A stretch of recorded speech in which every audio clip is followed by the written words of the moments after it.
reframing the thoughts of I'm not capable, this isn't meant for me, reframing those negative thoughts into the I can do this, making it affirmative, making it positive for myself. It allowed me to start using like what you might call them a simple tool, but take a breath before you talk. Give yourself a moment to pause, regain your control, and utilizing communication tools, learning how other people may hear you.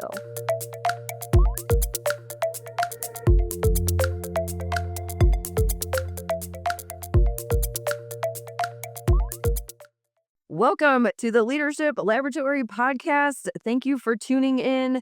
My goal is to deliver immediately applicable tips so that you can experiment with your leadership style.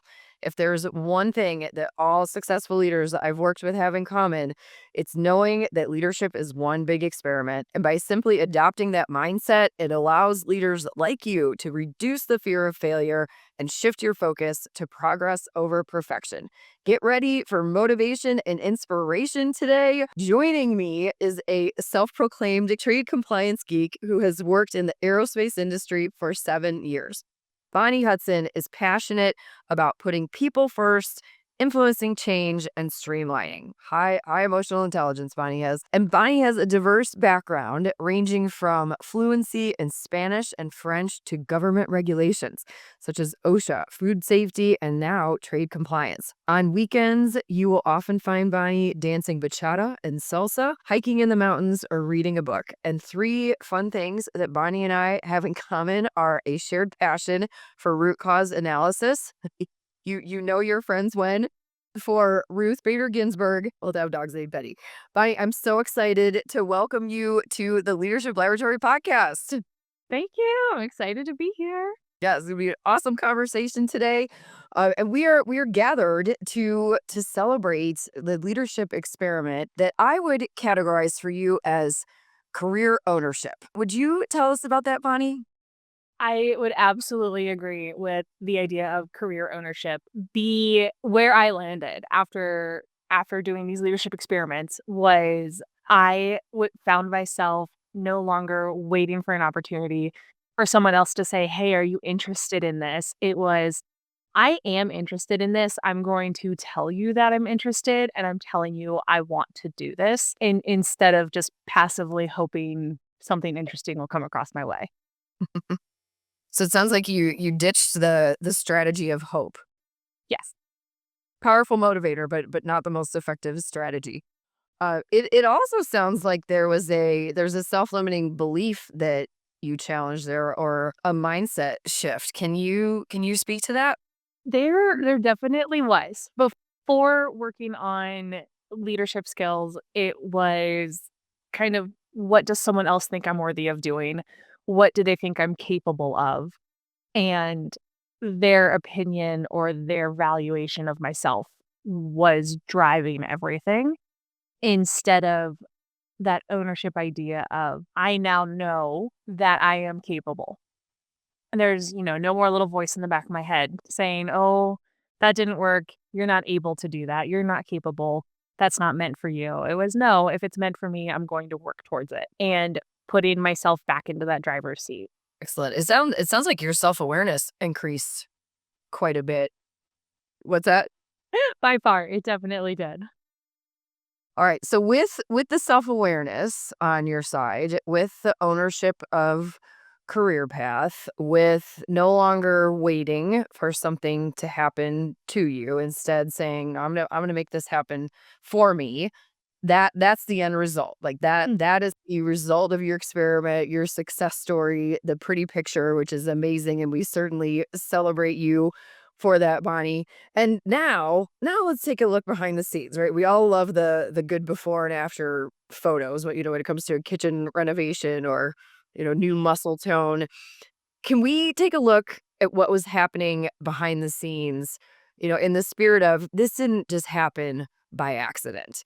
Can you walk us through, some of the challenges or the barriers that you overcame as you achieve your transformation? Yes, way back in the day, so 6, 8 months ago. Way Um, back. way back, way back. I mean, it takes a long time to get there. It takes a long time to come back out of it, but it's kind of started you do that snapshot in the past. It was, I wasn't believing in myself and I was struggling with a lot of self-doubt, that idea that I wasn't capable. I didn't think I was meant to be a leader or that people necessarily wanted my opinion on a project. They would rather just get it done their way. And there was a lot of imposter syndrome. So I'd had a few role changes within my company and I was newer into being a subject matter expert, and that can really shake your confidence when you're double checking everything to make sure someone else, my fear is someone else would have a problem because of advice I gave. So, triple checking facts, and it really zaps your energy, and you're not able to bring yourself to the table as much, and not having that confidence is exhausting. Yeah, it sounds like a huge drain in energy, and you were in that classic purgatory, right? Of like you work for the new role or you get in the new position, and then your mind starts to play tricks on you, telling you that basically you don't know anything when that's not true. You still know everything you knew getting there. Now it's just the balance of what you know versus what you don't know has shifted. That can be a very scary, challenging spot. Were you surprised at how dictating your thoughts were once you started to hear them more? Yes. The One of the first exercises we did was write down those self-limiting thoughts, and the speed with which I was able to fill a sheet of paper, I went, "Oh, got it. This isn't what I want." And being able to flip that around and start reframing was a massive catalyst for change. Yeah, and isn't it fascinating when you take the time to pause and get really present to your thoughts, and then put pen to paper? I mean, that's such a powerful exercise, right? To set we've what, 60,000 thoughts in any given day. I mean, it's hard to even visualize what that looks like. And I love that you honored the space and time to say, yeah, let's do this exercise. One of the exercises that we did with the program that you were in, and I love just right now, like, just how honestly and humbly you said, "Ooh, I felt that real quickly." It do Can you give us an example of what one of those thoughts that you Absolutely can. now recognize as a liar, can you give us an example of what one of those said? I can because I saved it to look back on just to remind myself if I was feeling blue. One of the first ones I wrote down was, I am not a leader. I am not capable. And I still have the Post-it on the sheet of paper where I crossed it out and I said, I am the leader. I am the leader. Aw. So, The first set makes my heart hurt, and then the second makes my heart, like, soar and it, smile. And what did it and I love that you kept it, right, as the reminder of the success.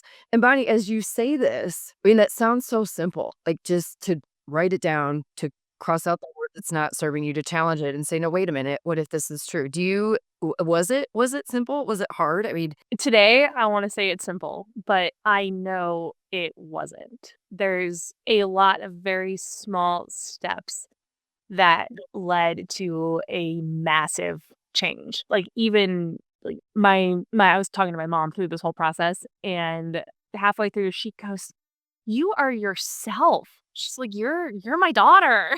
Oh, like, I have you back. She goes, "You definitely had some shakeups a few years ago," and she goes, "I don't think you fully recovered from some confidence hits." And she goes, You sound like you again." And I mean, it's one of those where I was like, I yeah, like, I'm getting a little teary here too. I mean, to hear your mom say she said, "I have my daughter back." Those were her words.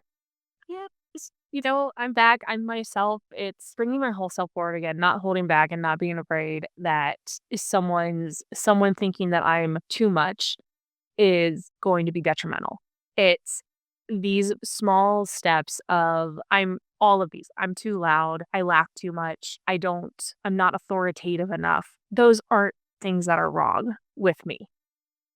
I am loud enough. What I say should be heard. I have a different way of getting the team on board. And that is why I'm successful, not a reason for me to sit in a corner and not contribute. Oh my gosh. Oh my gosh.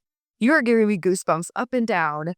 Those are such powerful statements, and hopefully our listeners hear this as much as I do. The sincerity and that, like, that's what you just said, those are core beliefs of Mhm. yours. Now, absolutely. There is things I wished I believed about myself 5 years sooner. There are things I believed, super strong, swim team high school Bonnie, fully present and, college Bonnie loving it, loving what you're doing and acing a presentation, and now taking that and having that energy and confidence back and those deep beliefs about myself. I don't have words for how great that feels again. Well, the words that you shared were pretty darn powerful, but I'm with you that in some cases these types of transformations they're somewhat ineffable. Like you can't fully capture with words, but Bonnie, I can see your energy, and it's so inspiring. So you really turned around a big fear, a big frustration, and this is really common, right? This is really common to high achievers. I mean, I've read a study recently that said if you got straight A's in school, you're not likely to be a good entrepreneur, or someone who can innovate because you have this lack of tolerance for mistakes, or because your inner critic is so mean to you when you make a mistake that it doesn't allow you to learn from it. So you've really got to listen for, right? Get present to those self-limiting beliefs and your fears, and then challenge them. So what do you think, like, what do you think your biggest fear was, or what was that key frustration that you wanted to overcome? Think my biggest fear, and I've said it a couple times, was that I wasn't capable or smart enough to learn how to be successful. And that fear kept me from defining success for myself. So it doesn't mean I'm a C-suite person in 20 years. It doesn't mean I have a corner office with a view of of the Bay Area. It could mean I have balance. It could mean I have a strong team I work with where we are completely respectful. It could mean I am known as, "You've got a problem, go to her, get it done." And you're having a bad day? Swim by. Hi.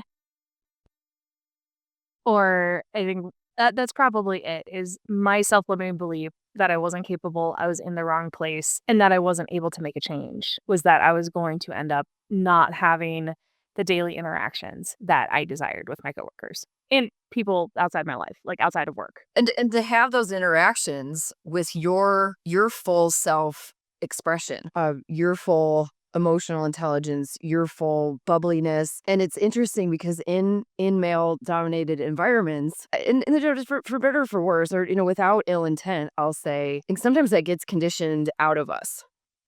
And as women in male dominated industries, and like you said, it was zapping your energy, right? It's always Mm. zapping your energy when you can't be your authentic self, because it's that added energy that you need to be somebody that you truly aren't.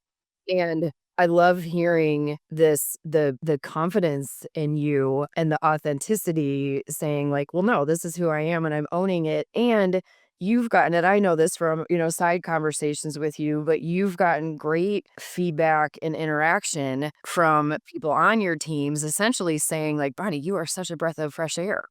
Yeah, it was, probably the not probably, it is the biggest compliment and something I hold so close to my heart when I'm working with people, or if I think if I'm starting to feel frustrated and I need to take that step back, I go, "Hold on. What environment are you trying to create?" And I go back to this weekly, if not daily. The first group of folks I've managed, when I no longer was with them and I was moving to a different role, they said, "You made us feel safe." It's not always an industry like manufacturing. People come and go very quickly. There's a lot of turnover, and they went, "We weren't afraid to make a mistake and tell you about it because we knew you had our backs. We knew you were going to help us fix it." And it wasn't this huge ordeal. It was okay, this happened. Let's get it fixed. Now let's figure out how we avoid it in the future. What do we do differently? That root cause analysis. How do we make this so it doesn't have to happen again? Do we have to go up the stream? Do we have to go backwards through multiple manufacturing departments? Do we have to go back to the folks in the office? What happened? Let's get it fixed instead of don't ever do that again. This was terrible. And that comment from multiple people, and I've heard it. I left that group 4 years ago, and I still hear from them, and they go, we were safe." And some of them have been in manufacturing their entire lives. And that's what was a breath of fresh air, and I was like, it's that reminder of what you bring to the table is what's needed. Oh, will you say that again? What you bring to the table is what is needed. Oh, so powerful. So powerful. And it's I love how you juxtapose those two statements. It's, when making a mistake, instead of that was terrible, don't do that again, it was okay, what do we learn and what are we going to do differently next time? And let's be very transparent. I mean, sometimes there's consequences that need to be treated a little differently than that, but most of them fall into that category, and that's a choice. I mean, that's a mindset. And it's almost like you can parallel that, Bonnie, with your original thought saying I wasn't capable, right? Just like playing small and shrinking versus I am capable. Well, I am capable implies I can figure this out. I can move forward. Mhm. And I mean, your energy is so contagious that not only can you move forward, Bonnie, but like, darn it, you're gonna bring people along with. There was no wallowing. It was, "We don't have to feel bad about this. Things happen. They're always going to happen." And it's, how do you recover? How do we move forward and make it better for yourself or the next person? Yeah. And I find that space of beating yourself up to be such a waste of time, right? To be where that's specifically that window where energy gets drained, because while you're spending time beating yourself up, you could be spending time reflecting on what you could do differently or better next time, and then step into that mindset, step into that action, be far more productive that way. Oh, yes. So it sounds like, I mean, that's such a great moment.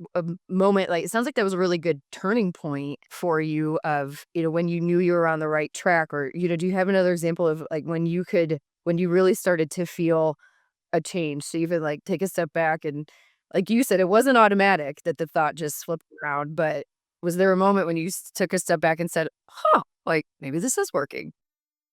Oh, definitely. I think sometimes it sounds a little silly, but I started thinking creatively again, creative solving problem, not just asking, "Hey, how have you done this in the past?" And applying that creativity to conversation that I was going to have, conversations I'd already had, going back to them, revisiting. I now had that energy level back, where when you are not beating yourself up, you have a lot of energy and a lot more freedom in your brain, and the confidence behind it, you go, "Yeah, I do have an idea I wanna try. I want to experiment." And using and working with different communication skills to say, "Okay, that didn't go exactly how I thought it was going to be, how I pitched it. Let me try something different next time." And I wrote down what I was gonna try next time, and 2 weeks later, when we had that next meeting, I tried it the new way. And 2 weeks later, I tried it a third way, and it became this, "You can't stop me. I can't stop me." Mm. Oh, the unstoppable flywheel had. Exactly. It was like, we have a goal, we have a target, we know what this needs to be capable of doing, and being able to reapproach it multiple different ways. I wouldn't have done that a year ago. I would have been like, "Okay, I got my no. Alright." And having the energy to revisit it instead of, "Okay, that's a no, move on, new topic." It was, nope, I have that belief system. I am a subject matter expert. I know what needs to happen. I know what the regulations are, and I know how we need to get there." And I know how we need to get there. And I wanted to tap into something you said that is so important, that speaks to how our brains are wired. It sounds like that while you were in that heightened emotional state, essentially, of not feeling comfortable leading as your authentic self, Mm, that's when our defenses are up. Right? And when our defenses are up, there's a little part of us that's saying like, this could be a fight or flight situation, which means mm, that our amygdala, which is the emotional center of our brain, is hijacked. And when your amygdala is hijacked, it's competing with the logical part of your brain. So if I heard you correctly, Bonnie, as you started to get control of the emotion because you were speaking thoughts, true thoughts, right? You were breathing energy into true thoughts of yours, the emotion, the defensiveness came down. And with that, the logic, the creativity came up. absolutely. Yeah. Yeah. And I've seen that happen, and so many of the women and men I've worked with, and myself included. I know there was a few weeks ago that I had like 5 of those bombs exploding, like all at the same time. And it was frustrating because I knew it was happening. And I also knew I was emotionally hijacked and having to be very intentional about dissipating and dissolving some of that emotion so that I could get back to the logical side. And so it sounds like you did that too. Were there any specific tools or resources, or what were some of the specific things that you leaned on in order to be able to do that? It was so reframing the thoughts of I'm not capable, this isn't meant for me, reframing those negative thoughts into the I can do this, making it affirmative, making it positive for myself. It allowed me to start using like what's you might call them a simple tool, but take a breath before you talk. Give yourself a moment to pause, regain your control, and utilizing communication tools, learning how other people may hear you. Just because I said it one way doesn't mean they heard it one way. Just because they said it one way doesn't mean that's how I was supposed to interpret it. So, starting to ask clarifying questions and really opening up to curiosity, letting curiosity lead instead of defensiveness, and the tools that I had learned, such as learning how other people talk and think, learning how people process things, and like again, I say simple now. It was not simple. It was mind blowing. Uh, the idea of what is it? Taking a breath, reframing a question, asking a clarifying question, repeating back to the person what you understood.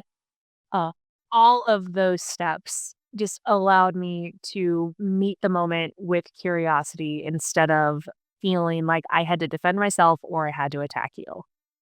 And things have been so smooth.